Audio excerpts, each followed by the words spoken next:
Hello दोस्तों, welcome to our channel. तो जैसे कि आप लोगों को पता है कि 2 अक्टूबर से दोबारा से आरआरबी टेक्नीशियन के फॉर्म फिलअप होना स्टार्ट हो गए हैं। तो कहीं ना कहीं जो न्यू स्टूडेंट हैं, आप लोगों को पता है कि न्यू स्टूडेंट को भी एक अपॉर्चुनिटी मिली है, यानी कि 16 अक्टूबर 2024 से पहले पहले अगर किसी का भी रिजल्ट आ चुका है तो वो निश्चित तौर से इस वैकेंसी में इलिजिबल है। और यहां तक कि पहले जो आई हुई पोस्ट थी उन सारी की सारी पोस्ट पे भी वो फॉर्म फिल कर सकता है। तो कहीं ना कहीं आप सब लोगों के दिमाग में ये चल रहा होगा, स्पेशली न्यू स्टूडेंट के दिमाग में, कि भैया हमें कम से कम ये तो पता हो कि हम फॉर्म फिल कहां से करें। तो उससे पहले ये पता हो कि भैया पहले कहां कहां पे किस तरीके की कट ऑफ देखने को मिली है। तो गाइज आज की वीडियो में हम लोग बात करेंगे कि डीजल मैकेनिक की, 12th पीसीएम की, फिटर की, इलेक्ट्रीशियन की क्या क्या कट ऑफ पहले देखने को मिली है। तो मोस्ट इंपोर्टेंट वीडियो आप लोगों के लिए रहने वाली है, उसमें हम देखेंगे। और उससे इंपोर्टेंट चीज मैं आप लोगों को बता दूं, पिछली बार आरआरबी, एएलपी और टेक्नीशियन का एग्जाम 2018 में हुआ और दोनों एग्जाम एक साथ हुए, इसलिए सीबीटी 1 का जो एग्जाम था उसमें 20 टाइम्स स्टूडेंट को लिया गया था, जिसके चलते सीबीटी 1 की जो कट ऑफ है वो तो बहुत ही कम गई थी। कई बार 15 गुना बच्चे ले लेते हैं, कई बार 20 गुना बच्चे ले लेते हैं, वो उनके ऊपर था। लेकिन आप पिछली बार की सीबीटी 1 की कट ऑफ से तो कुछ भी डिसाइड नहीं कर सकते हो, क्योंकि वो कट ऑफ कोई मायने नहीं रखती थी। इस बार आपका एक ही एग्जाम होना है और सबसे स्पेशल बात यह है कि आपका टेक्निकल एग्जाम से रिलेटेड कुछ नहीं है, सिर्फ और सिर्फ नॉन टेक्निकल के दम पे इस बार आप लोगों का सिलेक्शन होगा। और ग्रुप डी 2022 में हमने बहुत अच्छे सिलेक्शंस दिए हैं, सेम टू सेम सिलेबस इस बार है आप लोगों का, तो आप बहुत अच्छे से तैयारी कर सकते हैं। तो चलते हैं फिर बात करते हैं आप लोगों की कट ऑफ क्या रही थी। तो एक नजर अगर दौड़ाई जाए तो आप देखिए, ये 12th पीसीएम की कट ऑफ है, यहां आरआरबी अजमेर, ये 12th पीसीएम की कट ऑफ है। इसमें आप देख लीजिए 92 अनरिजर्व कैटेगरी की कट ऑफ गई थी, ओबीसी की 89, एससी की 83, एसटी की 79। आप समझिए कितना टफ कंपटीशन रहा होगा। ये फाइनल कट ऑफ की बात कर रहा हूं मैं, क्योंकि सीबीटी 1 की कट ऑफ तो कोई मायने रखती नहीं है, क्योंकि उससे अंदाजा लगाना इम्पॉसिबल है। सीबीटी 1 से क्या लगाओगे, क्योंकि आपके एग्जाम में इस बार 20 गुना बच्चे नहीं लिए जाएंगे, आपका तो डायरेक्ट एक ही एग्जाम से सिलेक्शन होने वाला है। इसलिए आप अगर इस चैनल पे नए हो तो निश्चित तौर से इस चैनल पे जुड़े रहिए, बहुत बेहतरीन तरीके से सारी चीजें बताएंगे। इस चैनल को सब्सक्राइब कर लीजिएगा, बहुत जल्द आप लोगों के लिए टारगेट क्लासेस स्टार्ट करने वाले हैं। प्रयागराज में डीजल मैकेनिक की ये कट ऑफ है जो नीचे वाली है, ये दोनों डीजल मैकेनिक की कट ऑफ है। प्रयागराज में 70 कट ऑफ रही थी अनरिजर्व कैटेगरी की, ओबीसी की 69, एससी की 57, एसटी की 56 कट ऑफ रही थी। अब चलते हैं आप लोगों को दिखाते हैं पूरा। उससे पहले जो मोस्ट इंपोर्टेंट है वो ये कि ग्रुप डी और टेक्नीशियन प्लस जेई, देखिए 3-3 एग्जाम आपके सामने हैं और तीनों एग्जाम का सिलेबस, सीबीटी 1 की अगर मैं बात करूं, जेई का भी, तो सेम टू सेम सिलेबस के साथ। अगर किसी बच्चे ने तैयारी की है आरआरबी एएलपी की, मैं लिख के दे रहा हूं, अगर वो अच्छा स्कोर कर रहा है तो 100% टेक्नीशियन एग्जाम भी निकालेगा और 100% वो ग्रुप डी एग्जाम भी निकालेगा, क्योंकि सेम टू सेम सिलेबस है। ऐसे ऐसे स्टूडेंट है, एक तरफ टेक्नीशियन की तैयारी कर रहे हैं और एक तरफ ग्रुप डी की तैयारी कर रहे हैं। अबे भाई, सेम टू सेम सिलेबस है, तो तुम ग्रुप डी की तैयारी अलग क्यों कर रहे हो और टेक्नीशियन की तैयारी अलग क्यों कर रहे हो? एक ही चीज को बार बार पढ़ो, वही चीज आपको सिलेक्शन दिलाएगी। गाइस, ये है ग्रुप डी और टेक्नीशियन का फाउंडेशन बैच, बहुत ही जल्द आने वाला है। इसका जो वैलिडिटी है वो ज्यादा रहेगी, लेकिन ये कोर्स करीब करीब 4 से 5 महीने के अंदर खत्म होगा। तो आप ये मान के चलिए 120 दिन मिनिमम आपको देने हैं, बेहतरीन तरीके से, बिल्कुल जीरो से आपकी क्लासेस स्टार्ट होंगी। इसकी जो प्राइस है वो आपको 4 से 5 दिन बाद पूरी तरीके से ये एप्लीकेशन पे भी शो होने लगेगी और आप बड़े ही आसानी से अपने ग्रुप डी एग्जाम को भी निकाल पाएंगे, टेक्नीशियन एग्जाम को भी निकाल पाएंगे, क्योंकि हमने ग्रुप डी में बहुत बेहतरीन सिलेक्शंस दिए थे।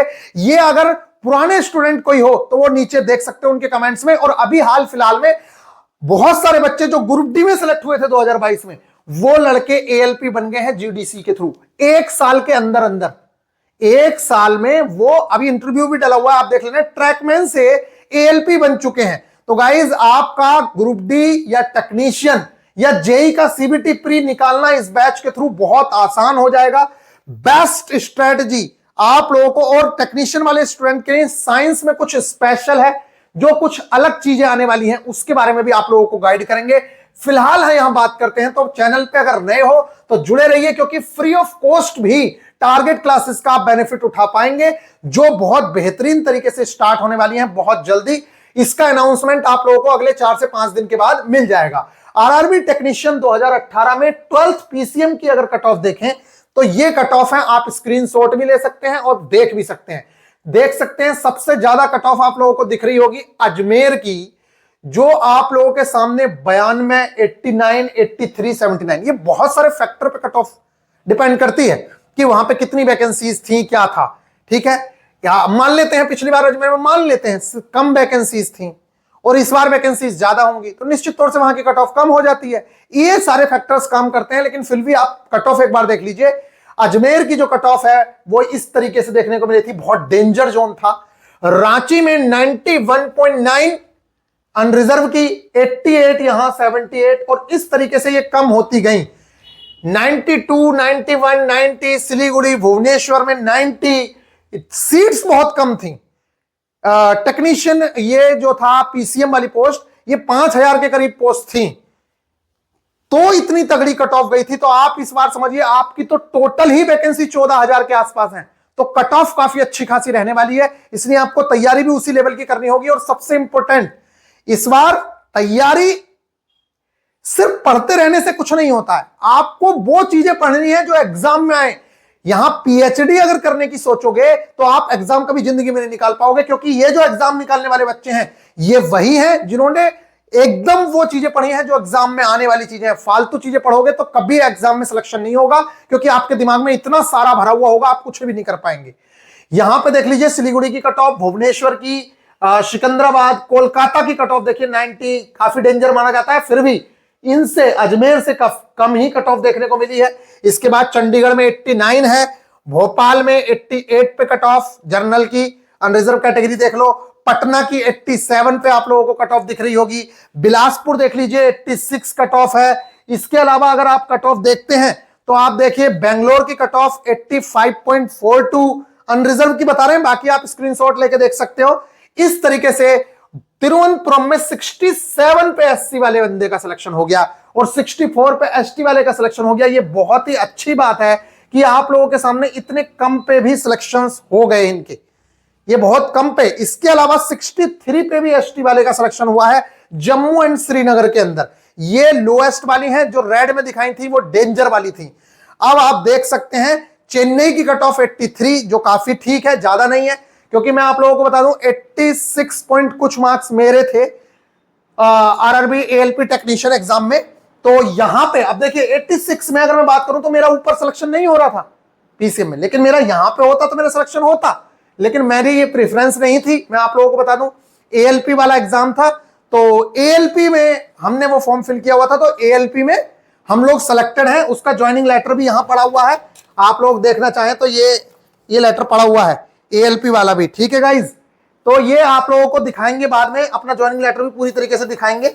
फिलहाल तो आप ये छोड़ दीजिए, ये तो बहुत सारी चीजें पड़ी रहती हैं यहाँ। श्रीनगर ये हो गया, अहमदाबाद का ये हो गया, और फिर इसके बाद हम बात कर लेते हैं डीजल मैकेनिक की कट ऑफ। तो देखिए 12th पीसीएम को अगर छोड़ दिया जाए तो बाकी की कट ऑफ ठीक ठाक रही थी, ज्यादा तगड़ी नहीं थी, ठीक ठाक थी। पढ़ने वाले बच्चे का, हर बच्चे का हो जाएगा, क्योंकि आप सोचिए सबसे हाईएस्ट कट ऑफ रांची की 82 है, 86 मार्क्स मेरे थे 86, तो आप समझिए हर जगह में सिलेक्शन ले सकता था। बाकी अगर किसी भी ब्रांच में मेरी आईटीआई थी तो ठीक है, आईटीआई है तो, मेरे पास आईटीआई नहीं है।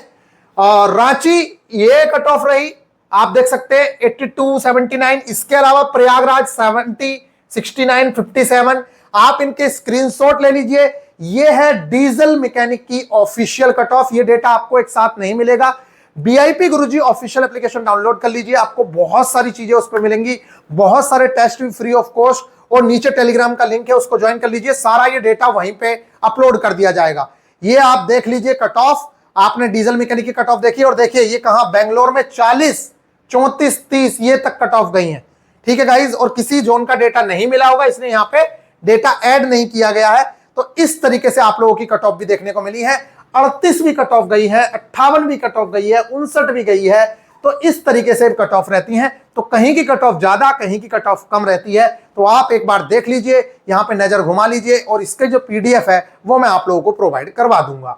इस चैनल को जरूर से जरूर सब्सक्राइब कर लीजिए, क्योंकि आप लोगों को बहुत बेहतरीन फायदा होने वाला है। इसके बाद बात करें तो इलेक्ट्रीशियन ट्रेड की ऑफिशियल कट ऑफ की बात करें तो देखिए आप ये कट ऑफ आप लोगों को देखने को मिल रही है, ये देखने को मिल रही है भुवनेश्वर, 74, 71, 69, 54 और ये लगातार नीचे कम होती हुई कट ऑफ है। बहुत प्रॉपर मैनर में हमने ये कट ऑफ बनवाई है जिससे कि बच्चा देखता चला जाए कि टॉप पे सबसे ज्यादा कट ऑफ देखो पहले नंबर पे भुवनेश्वर की गई है, दूसरे नंबर पे पटना की, तीसरे पे भोपाल की, इस तरीके से। और यहां पे आप देखिए मुजफ्फरपुर में तो कुल 37 नंबर पे सिलेक्शन हो चुका है एक बंदे का जो एससी में है। सीट्स ज्यादा रही होंगी इसके चलते इस तरीके की चीजें हैं, बच्चे कम होंगे, ऐसे ही हो जाता है। तो ये कट ऑफ आप लोगों के सामने। तो इसी तरीके से बाकी ब्रांच जैसे फीटर है, फीटर की जो कट ऑफ है वो आप ये देख सकते हैं। अब हम इससे जो नेक्स्ट वीडियो देंगे उस वीडियो में आपको ये बताएंगे कि कौन सी ब्रांच के लिए कौन सी जो सेफ जोन हो सकती हैं, कौन सी उनके लिए बेस्ट जोन हो सकती हैं, उसके बारे में बात करेंगे और बेहतरीन तरीके से आप लोगों को बताया जाएगा उसमें। तो फिलहाल ये आप लोगों की कट ऑफ फीटर वालों की सिकंदराबाद में बहुत अच्छी खासी कट ऑफ गई थी। बाकी कट ऑफ ठीक ठाक है, कोई ज्यादा कट ऑफ नहीं है। 65-70 पे आराम से सिलेक्शंस हो रहे हैं और ये आफ्टर नॉर्मलाइजेशन मार्क्स हैं, आफ्टर नॉर्मलाइजेशन। और इस टाइम पे मैं बताऊं तो इतने 60-60 मार्क्स तो हमारे बच्चे 75 में से कर दे रहे हैं। रॉ मार्क्स 75 में से इतने लेके आ जा रहे हैं 55-60 मार्क्स। और यहां पे 100 में से तो बहुत बच्चे 80 प्लस मार्क्स लेके आ रहे हैं। तो गाइज अगर आप लोग तैयारी करते हैं तो निश्चित तौर से आपको फायदा होगा। ये बेल्डर की कट ऑफ आप लोग देख सकते हैं, ये आप लोगों की कट ऑफ है। अगर आप इस चैनल पे नए हैं तो निश्चित तौर से चैनल को सब्सक्राइब कर लीजिए। बाकी अगर आपके पास टेक्स्ट बुक पास लेना है तो आप टेक्स्ट बुक पास परचेज कर सकते हैं। उसमें आप GSP 10 अगर यूज करते हैं ये कोड तो आपको छूट मिल जाएगी 12% की। और ये बहुत ही बेहतरीन एप्लीकेशन है। मैं कहूं तो हम लोग अपनी एप्लीकेशन पे भी टेस्ट कराते हैं, लेकिन अगर आपके पास पैसे नहीं है आप फ्री ऑफ कॉस्ट इनकी एप्लीकेशन पे भी और हमारी एप्लीकेशन पे भी टेस्ट लगा सकते हैं। इनके यहां हर हफ्ते टेक्नीशियन का भी टेस्ट होता है, ग्रुप डी का भी टेस्ट होता है, ALP का भी टेस्ट होता है। और ग्रुप डी प्लस टेक्नीशियन 2024 जल्द लेके आ रहे हैं आप लोगों के लिए। अब इसको हम बिल्कुल रूप दे चुके हैं, आपके सामने पूरा बैनर भी रेडी है। तो मैं आप लोगों से कह रहा हूं बार बार, अगर आप चैनल पे नए हैं तो मत चूकिए, क्योंकि बहुत सारे स्टूडेंट का हमने सिलेक्शन दिया है। बहुत ज्यादा स्टूडेंट हमारे सिलेक्ट हुए हैं ग्रुप डी के अंदर। मेरे अगर मार्क्स देखना चाहो तो ये मार्क्स हैं। RRB ALP में मार्क्स 86 हैं, ग्रुप डी के मार्क्स 89 पॉइंट कुछ है 7, 89.7, 90 के आसपास मार्क्स हैं। जेई में 87 मार्क्स हैं, DRDO में 117 मार्क्स हैं, यूपी पुलिस 2 बार सिलेक्टेड है, ICG यांत्रिका सिलेक्टेड है, NPCIL में सिलेक्टेड है। तो ये आप लोगों के सामने मार्क्स दिख रहे होंगे और इसमें बहुत ही बेहतरीन तरीके से आप लोगों की चीजें कवर कराई जाएंगी। ये सारी के सारे टेस्ट भी इसके साथ फ्री रहेंगे। कोर्स की जो प्राइस है बहुत नॉमिनल सी फीस रहेगी। मैं आप लोगों को बता दूं अभी हमने 299 रुपए में इनका क्रैश कोर्स कंप्लीट कराया है, बहुत बेहतरीन तरीके से RRB ALP वाले स्टूडेंट का, और वो उससे बहुत खुश है। हमारे कई बच्चे अभी जो ट्रैकमैन में थे ग्रुप डी में सिलेक्ट हुए थे और अब वो ALP ज्वाइन कर चुके हैं। उनके इंटरव्यू अभी YouTube चैनल पे भी डला हुआ है और डल भी जाएंगे और आगे आप जाके देखिए। इससे पिछली जो वीडियो है वो उसी बच्चे की है, मैं नीचे लिंक भी दे दूंगा कि किस तरीके से वो टेक्नीशियन, किस तरीके से वो बंदा ग्रुप डी में थे और ग्रुप डी ज्वाइन भी नहीं कर रहे थे कई लड़के, लेकिन उन्होंने ज्वाइन किया और आज वो बड़ी ही आसानी से ALP बन गए हैं। आगे वो स्टेशन मास्टर बन सकते हैं, गार्ड बन सकते हैं, जो पोस्ट पे जाना चाहो जा सकते हो। एक बार रेल में एंट्री बहुत जरूरी है, लेकिन इस टाइम पे PhD अगर करने की कोशिश करोगे, क्योंकि मैं देख रहा हूं बहुत सारे YouTube चैनल है, हर हफ्ते हर महीने कोर्सेज लॉन्च होते हैं और कोर्स कंप्लीट नहीं हो पाते। यहां पे बच्चे लगातार कह रहे हैं कि भैया कोर्स लेके आओ, लेकिन नहीं लाया जा रहा। क्यों? क्योंकि एक ही बार स्टार्ट होती हैं चीजें और फिर बेहतरीन तरीके से उसी पे लगा जाता है। यहां पे इसी तरीके से चीजें चलती हैं, एकदम बेहतरीन कंटेंट के साथ आपकी सारी चीजें कवर करवाएंगे। तो आई होप कि आप लोगों को बात समझ आई होगी। यहां पे सिर्फ पढ़ाया नहीं जाता है कि भैया पढ़ लो, पढ़ तो दुनिया रही है। सिलेक्शन कैसे लेना है उस चीज पे काम किया जाता है, आपकी ईच एंड एवरी डायमेंशन पे काम किया जाता है कि कैसे मार्क्स कम आ रहे हैं तो कैसे आपको मार्क्स इंक्रीज करने हैं। हर चीज पे हम लोग काम करवाते हैं, रिवीजन कैसे करना है, हर चीज पे बिल्कुल मेरा मेन फोकस इसी चीज पे रहता है कि बच्चे का कम पढ़ के सिलेक्शन कैसे होगा। तो गाइज मिलेंगे नेक्स्ट वीडियो में। ख्याल रखिएगा, अगर आपको ये वीडियो पसंद आई है तो अपने दोस्तों के साथ जरूर से जरूर शेयर करिएगा। इस चैनल पे अगर नए हैं तो निश्चित तौर से चैनल को सब्सक्राइब करके जाइएगा। नेक्स्ट वीडियो के लिए वेट कीजिए, बहुत ही जल्द आपको वीडियो मिलेगी कि आपको सेफ जोन कौन सी चूज करनी चाहिए। मिलेंगे नेक्स्ट वीडियो में, टेक केयर।